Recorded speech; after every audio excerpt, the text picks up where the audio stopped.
ओम। सशक्त राष्ट्र के लिए शिशु के शिल्प की विधा के प्रति परम पूज्य स्वामी जी एवं परम श्रद्धेय आचार्य श्री की अवधारणा, दृष्टि एवं संकल्प का अभिव्यक्त स्वरूप है भारतीय शिक्षा बोर्ड। भारतीय शिक्षा बोर्ड राष्ट्रीय पाठ्यचर्या की रूपरेखा 2023 के दृष्टिकोण एवं उद्देश्यों के अनुरूप विद्यालयों में परिवर्तन लाने में सहायक होने हेतु प्रतिबद्ध है।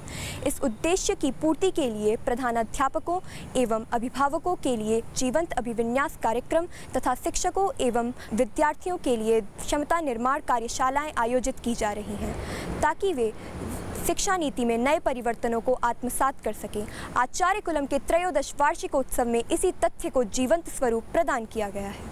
मैं एनपी सिंह साहब से कहूंगा एक बार जोरदार अभिनंदन। हमारे भारतीय शिक्षा बोर्ड के आप चेयरमैन हैं, हम सबके गौरव मार्गदर्शक हैं। मैं सर्वप्रथम सांस्कृतिक चेतना के समर्थ और नायक परम पूज्य स्वामी जी को प्रणाम करता हूँ, हृदय के अभ्यंतर से नमन करता हूँ। श्रद्धाचार्य जी की सूक्ष्म उपस्थिति को भी प्रणाम करता हूँ। और हमारे मध्य में एक बहुत बड़े कर्मयोगी श्रद्धेय प्रोफेसर एस.सी. वर्मा जी हैं, जो हम लोगों के मार्गदर्शक हैं। उनका भी मैं बहुत ही अभिनंदन करता हूं, हृदय के अभ्यंतर से प्रणाम करता हूं। श्रद्धेय ओझा जी जो हमारे अनुज की तरह हैं, और बहन वंदना झा जी जो जेएनयू में भाषा विज्ञान की जो परिषद है उसकी चेयरपर्सन है। भारत की समस्त भाषाओं के अंतः संबंधों का जहाँ शोध और अध्ययन होता है, उस अध्ययन केंद्र की चेयरपर्सन है। उनका भी बहुत बहुत अभिनंदन। और अवध ओझा जी को तो आप सभी लोग जानते ही होंगे, जो यूपीएससी के जो भी एस्पिरेंट्स हैं वो सभी इनका नाम जानते हैं और इतिहास गुरु के रूप में इनको जानते हैं। मैं यहाँ पर उपस्थित सभी आचार्य कुलम के बच्चों के अभिभावकों को भी प्रणाम करता हूँ, और यहाँ के पतंजलि योगपीठ तीर्थ के सभी आराधकों को भी नमन करता हूँ, सभी सन्यासी भाइयों को, बहनों को, और आचार्य कुलम के प्राचार्य, उपाध्यक्ष महोदया, और हमारे जो प्यारे बच्चे हैं जो सर्जना और संघर्ष के प्रतीक होने वाले हैं। मैं अभिभावकों से भारतीय शिक्षा बोर्ड के विषय में कुछ बिंदुओं पर विमर्श करना चाहता हूँ। इससे पहले कि मैं प्रोफेसर एस.सी. वर्मा जी को बुलाऊँ, कुछ शब्दों में मैं बहुत ही, चूँकि मैं तो आपसे अक्सर चर्चा करता रहता था, कुछ बिंदुओं पर मैं ज़रूर कहना चाहूँगा कि आज दुनिया में अगर पूरी व्यवस्था को देखेंगे तो 4 पिलर होते हैं, मुख्यतः 4 स्तंभ हैं। आइडियोलॉजी, टेक्नोलॉजी, इकोनॉमी और इकोलॉजी। ये 4 शब्द हैं, इसी के इर्द गिर्द सारी ज्ञान परंपराएं जो नॉलेज क्रिएशन है इसके चारों ओर घूम रही है। पाश्चात्य संस्कृति में इकोनॉमी सबसे महत्वपूर्ण स्थान पर है। टेक्नोलॉजी सिर्फ वेल्थ क्रिएशन का अनुसरण करती है। जितनी भी ज्ञान परंपरा है वो टेक्नोलॉजिकल इवोल्यूशन कर रही है, और technological evolution for wealth creation. उसमें आइडियोलॉजी उनकी जो है और जो इकोलॉजी है वो कहीं न कहीं भ्रमित है, क्योंकि उनका विचार है कि फ्रांसिस बेकन कहता था कि जो प्रकृति है वो मनुष्य की दासी है, वो सर्वेंट है मनुष्य का। वो सब कुछ संपदाएं मनुष्य के लिए ही बनी हुई हैं, इसलिए उसका जितना भी अंधाधुंध दोहन कर सको करो। और पूरी की पूरी आइडियोलॉजी उनकी इस पर आधारित है। इसके कारण से उन्होंने इकोलॉजिकल बैलेंस, जो एक पारिस्थितिकीय संतुलन था, प्रकृति के साथ साहचर्य था, सामंजस्य था, उसके विषय में कोई ध्यान नहीं दिया। उन्होंने मात्र ऐसी साइंस टेक्नोलॉजी का अभ्युदय किया जिससे कि एक अंधाधुंध दोहन हो सके, जिससे आज की तारीख में climate change, cloud burst, tsunamis, क्रूरता के स्तर पर आर्थिक रूप से जो एक बहुत बड़ी एक विभेद पैदा हुआ है, या जो पॉलिटिकल गवर्नेंस में जो भ्रष्टाचार, बेरोजगार, जो इस तरह की स्थितियां आई हैं, उसका एकमात्र कारण है उनकी आइडियोलॉजी और इकोलॉजी का ध्यान न देना। आज वो भी चीख चीख करके कह रहे हैं कि हमें जो है इकोलॉजी का ध्यान रखना है। अगर उनके जितने भी कन्वेंशंस होते हैं पूरी दुनिया में, वो कहते हैं कि हमें इकोलॉजी का भी ध्यान इकोनॉमी के साथ देना है, लेकिन चूंकि उनकी आइडियोलॉजी ही भ्रामक है, इसलिए कभी भी इकोलॉजी की ओर उस आइडियोलॉजी से हम अपने इकोनॉमिक डेवलपमेंट को कर ही नहीं सकते। इसके लिए एकमात्र अगर कोई आशा की किरण है तो वो है भारत की संस्कृति, भारत की वैचारिक पद्धति। जिन पद्धतियों का भी हमारे बच्चे पूज्य स्वामी जी बार बार अभी आह्वान कर रहे थे, वो जो वेदों की पद्धति है, वो जो उपनिषदों की पद्धति है, जीवन पद्धति है, पूरी भारत की जो सांस्कृतिक यात्रा है, उसकी जो ज्ञान निधि है, उसके आधार पर ही जब दृष्टि गठित होगी और दक्षता वर्तमान समय में जितनी आनी चाहिए वो तो होनी ही चाहिए। अगर space technology, biotechnology, nuclear technology, अगर इन संदर्भों में हम ऊर्जा प्रबंधन, नए नवोन्मेष की ओर अगर हम अपनी क्षमता नहीं बढ़ाते हैं, दक्षता नहीं बढ़ाते हैं, तो स्वाभाविक रूप से हम राष्ट्र को आगे नहीं ले जा सकते। तो मैं आपसे इस विषय में आग्रह कर रहा हूं कि भारतीय शिक्षा बोर्ड कर क्या रहा है। बहुत सारे लोगों के दिमाग में होगा कि भारतीय शिक्षा बोर्ड कहीं एक कंजर्वेटिज्म या कहीं एंशिएंट विजडम तक सीमित तो नहीं रहने वाला है, कहीं भारतीय शिक्षा बोर्ड जो मॉडर्न साइंस टेक्नोलॉजी है उससे बच्चों को दूर तो नहीं करने वाला है, या जो बच्चों को जो वेल्थ क्रिएशन से दूर तो नहीं करने वाला है। मैंने पहले ही कहा कि ये आवश्यक दक्षताएं हमारी मैथमेटिकल लैंग्वेज में कहूँ तो ये नेसेसरी कंडीशन है, लेकिन सफिशिएंट कंडीशन तब होगी, पूरी तब होगी, कभी भी जो थ्योरम है, प्रमेय है, सिद्ध तब होगा जबकि हमारी दृष्टि उस दक्षता को प्रयोग करने की सर्वसमावेशी हो, ऑल इंक्लूसिव हो। और वो इंक्लूसिवनेस आती है भारतीय सांस्कृतिक यात्रा से। अगर भारत की सांस्कृतिक यात्रा वैचारिकी में हमारे वो चीज़ें व्यक्तित्व का हिस्सा हों, तो आर्थिकी के सभी माध्यमों में हम उसका उपयोग उसी रूप में करेंगे जिससे कि न तो प्रकृति की क्षति हो, एकात्म भाव हो। भारतीय संस्कृति के बारे में मात्र भारत के लोग ही नहीं वंदना करते हैं। आपने अगर एक नाम सुना होगा आनंद कुमार स्वामी का। आनंद कुमार स्वामी पैदा हुए श्रीलंका में, कैथोलिक चर्च के पादरी हुए और उन्होंने ब्रिटेन, अमेरिका, विदेशों में तमाम धर्मों को, रिलीजन का कोई स्टडी करते हुए उन्होंने एक बहुत पुस्तकें लिखी और उनसे जब पूछा गया कि सर्वश्रेष्ठ दर्शन आपको पूरे विश्व में कौन सा मिला जो 20वीं और 21वीं और आने वाली शताब्दियों का मार्गदर्शन करेगा, तो आनंद कुमार स्वामी ने कहा कि एकमात्र भारतीय संस्कृति का अवदान ही विश्व की रक्षा कर सकता है। और वो अवदान क्या है? उन्होंने व्याख्या भी की अवदान क्या है। उन्होंने कहा अवदान है, भारतीयता ये है कि जब हम सभी प्रकृति के घटकों के साथ, भौतिक तत्वों के साथ, सभी प्राणियों के साथ एकात्मता का बोध करते हैं, उसके साथ साहचर्य का बोध करते हैं, उस पर आधिपत्य का बोध नहीं करते, तब ये स्थिति आती है। वैसे तो मेरी ओर से जो वक्तृता देनी थी आचार्य कुलम के बच्चे ने भारतीय शिक्षा बोर्ड पर दे दिया था, इसलिए उन शब्दों को की पुनरावृत्ति की आवश्यकता नहीं है। लेकिन मैं आचार्य कुलम के बच्चों की सिर्फ एक प्रशंसा जरूर करना चाहूँगा पूज्य स्वामी जी, कि मुझे ऐसा लगता है कि इनकी जो प्रस्तुति थी एक सामान्य विषय वस्तु को भी इतनी रोचकता, इतनी कलात्मकता, इतने अभिनय के कौशल कि जो बातें नीरस हो सकती हैं उसको भरत मुनि के 8 रस के साथ ही नहीं बल्कि अभिनव गुप्त के शांत रस के साथ भी जोड़ने का उन्होंने की क्षमता दिखाई।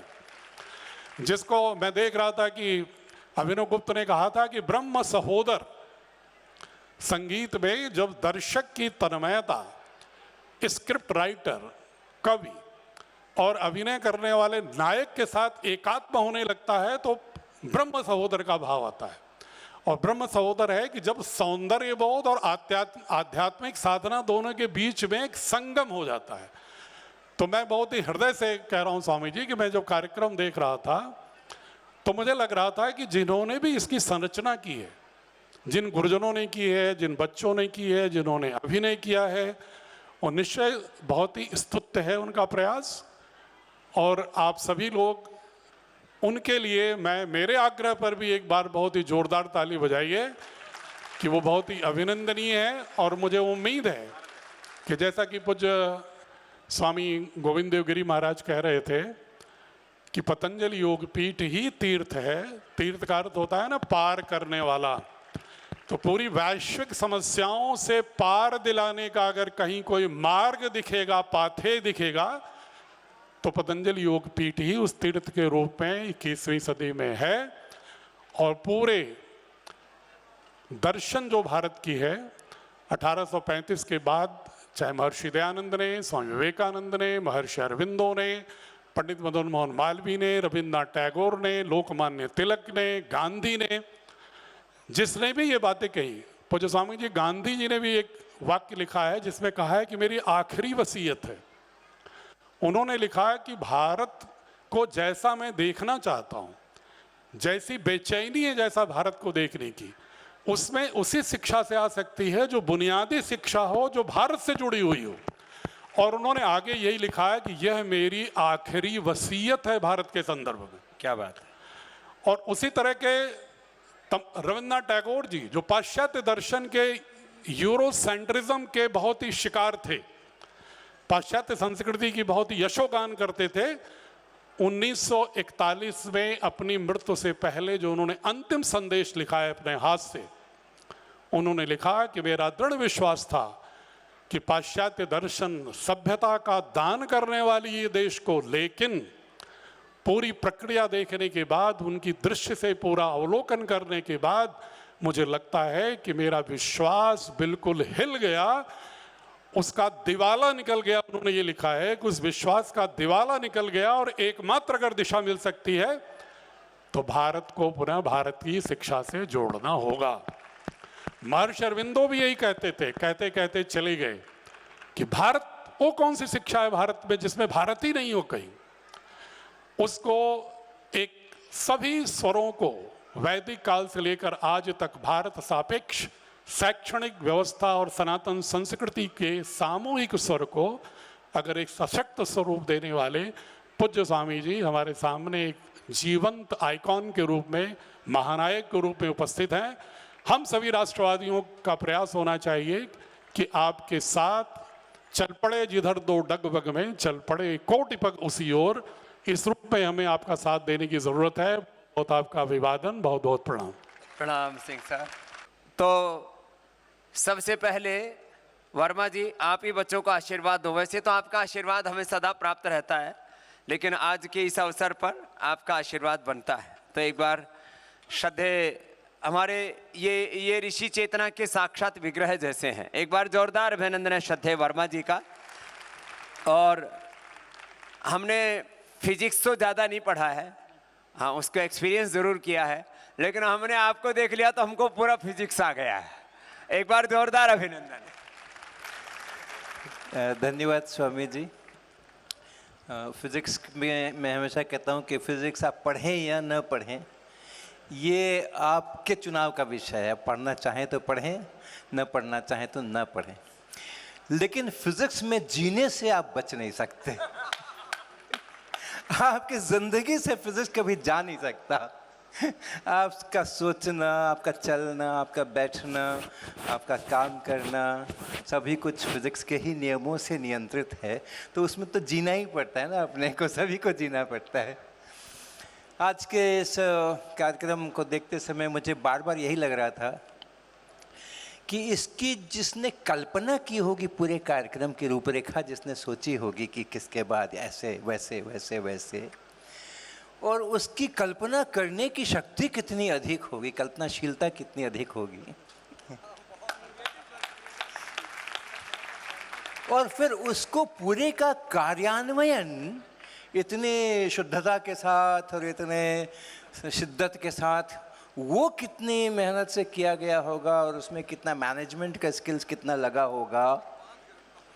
हाँ वो तो स्वाभाविक है।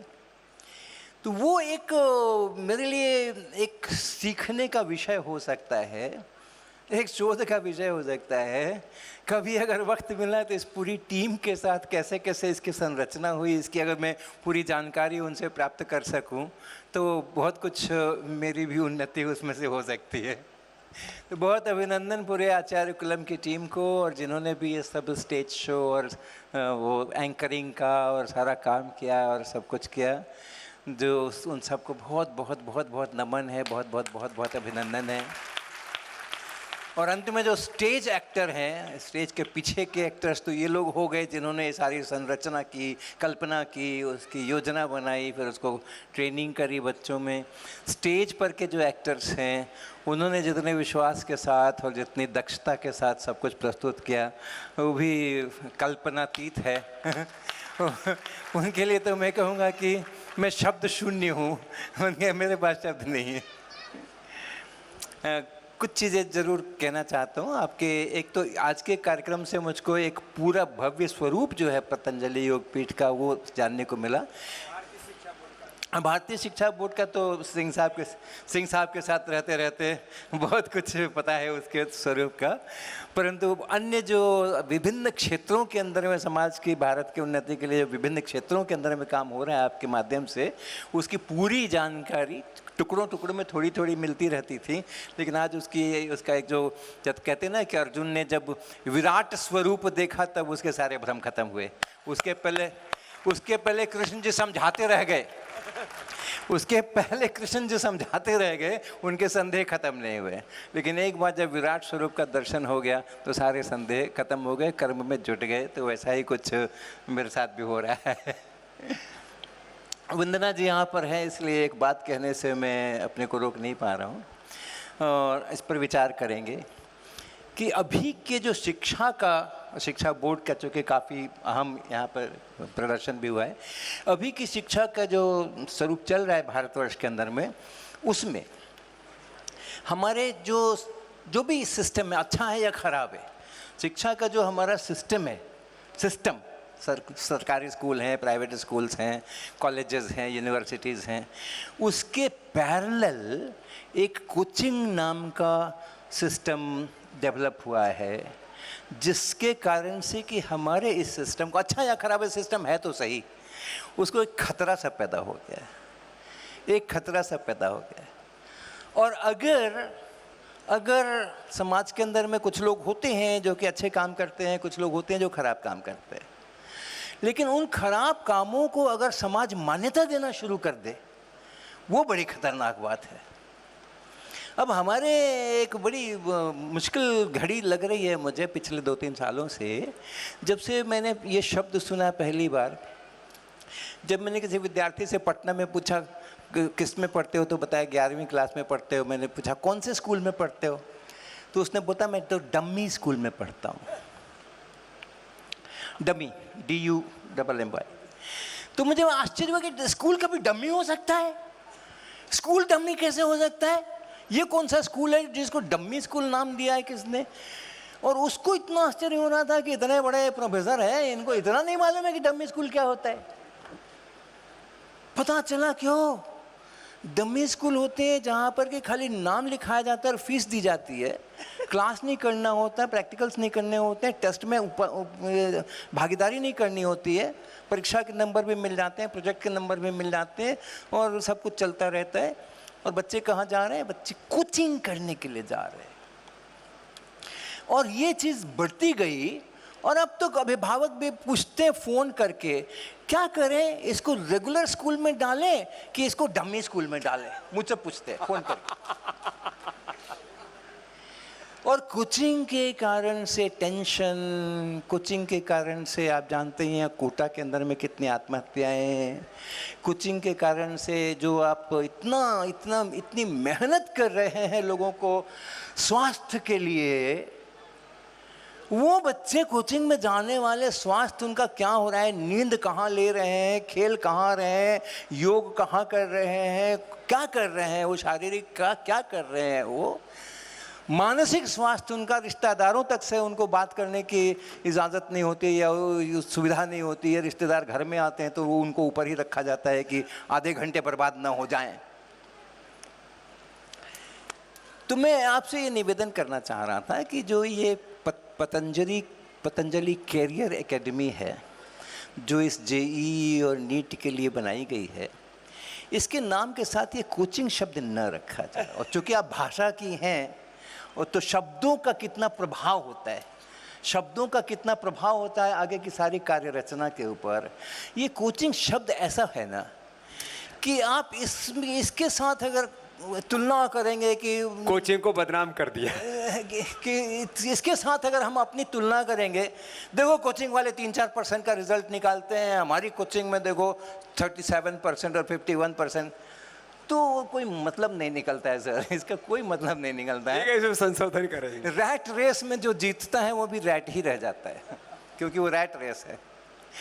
मैं कई नाम पर विचार कर सकते हैं हम लोग, एक यूनिट बनाएं। एक तो ये कि ये जेईई नीट वालों को इतना ज़्यादा प्रभाव क्यों देना है भाई, इतना ज़्यादा उनका महिमा मंडन क्यों करना है, उसी में करियर बनेगा क्या? इतने अच्छे अच्छे यहाँ पर जो आर्ट के परफॉर्मेंस हुए हैं, इतने अच्छे अच्छे जो आपने बताया कि वो एग्रीकल्चर में क्या हो रहा है और मशीनी में क्या हो रहा है, क्या हो रहा है, इतने सारे करियर हैं। ये जेईई नीट का अननेसेसरी महिमा मंडन है ये। और जो जेईई पास करके कानपुर आईआईटी में आते हैं, उनके साथ मैंने 23 साल गुजारे हैं।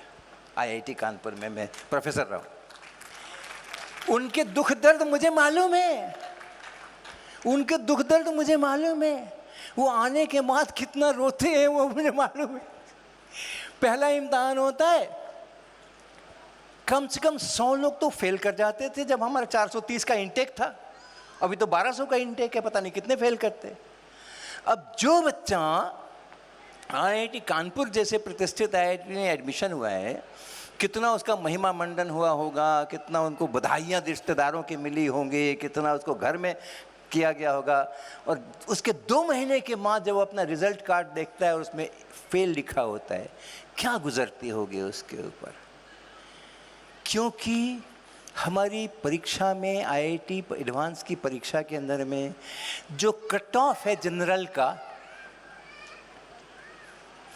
वो 30-32% रहता है। किसी साल 30% और किसी साल 32%। 100 में से 70 नंबर के सवाल नहीं बने हैं, 30% ही बने हैं। आईआईटी में एडवांस में उसका सिलेक्शन हो जाता है। और वो कोचिंग करके, ये वो करके 30-40-45% लेकर के वो पहुंच गए वहाँ पे। अब वहाँ खोजी जाती है मौलिक चिंतन की शक्ति, वो बनती नहीं है, तो वहाँ पे वो पछताते हैं। इस सारी व्यवस्था में पतंजलि योगपीठ की ओर से, भारतीय शिक्षा बोर्ड की ओर से हमारा उद्देश्य ये होना चाहिए, एक आचार्य कुलम की बात नहीं है।